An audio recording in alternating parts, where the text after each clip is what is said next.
Indie games are having an absurdly good year. Now, what does this mean exactly? So there have been a lot of smash hit indie games. Think Mecha Chameleon.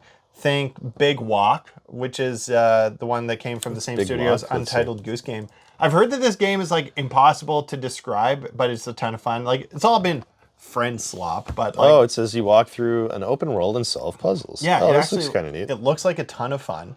And this makes sense because smaller games have been far more popular with me and my friends. My partner and I have been playing Slay the Spire 2 together now nightly, basically for the last like 2 months.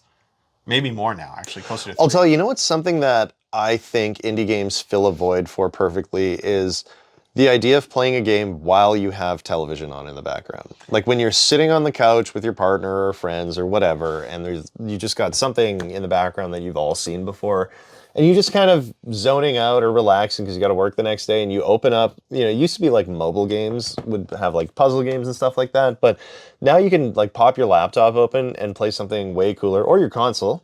Let's be honest, a lot of indie games are on console now. Like It's true. 90% of the Nintendo Switch is like indie games. Which makes sense though, because it's easy to program for, and like there's a huge built-in market. Oh yeah, but you know what? They fill that void for like sort of simple puzzle games that are addictive and fun and satisfying to play.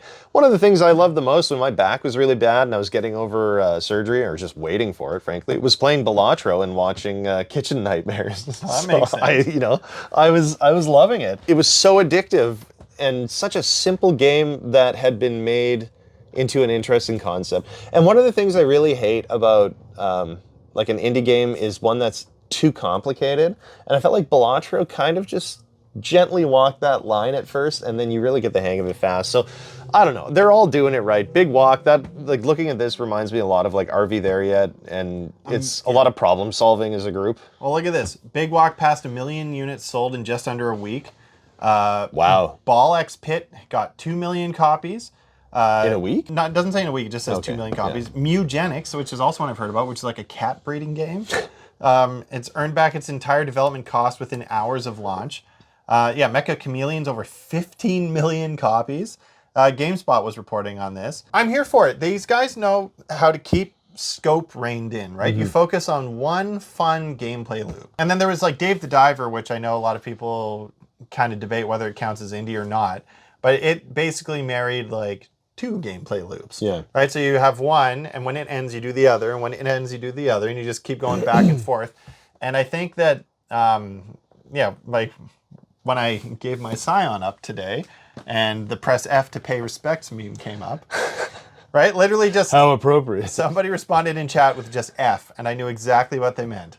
And I don't want to like pretend like I'm playing through a movie. I want to do something fun that I have agency over. Yeah. And player agency is like Tim Kaine. You may remember him from Fallout. That was his whole like ethos, was like player agency is king, because he liked making RPGs.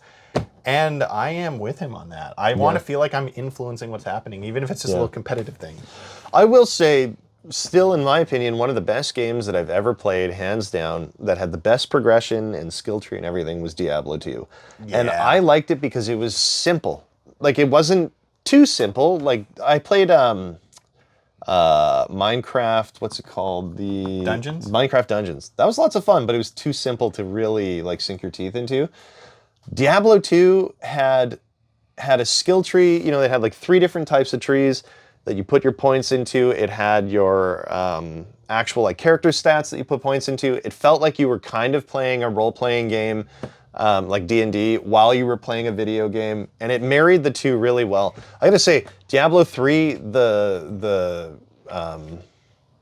skill trees and everything felt really convoluted, and I got into Diablo 4 recently, and it wasn't bad, but it didn't have that same vibe. So yeah, like there's really something to be said about a game that has like its core mechanics that are really down pat, and then kind of like simple like sort of things built around that. I tried Heroes of Might and Magic Olden Era recently, Yeah. and like it felt better, but it still didn't feel as good. Yeah. Yeah.